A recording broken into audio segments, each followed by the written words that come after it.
त्रिदलं त्रिगुणाकारं त्रिनेत्रं च त्रियायुधं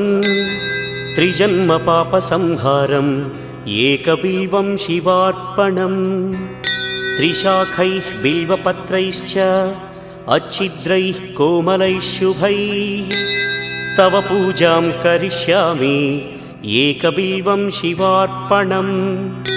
कोटिकन्या महादानं तिलपर्वतकोटयः काञ्चनं शैलदानेन एकबिल्वं शिवार्पणम्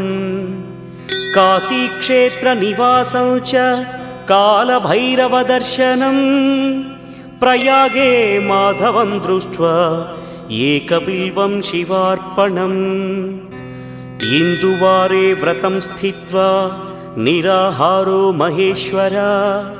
नक्तं हौष्यामि देवेश एकबिल्वं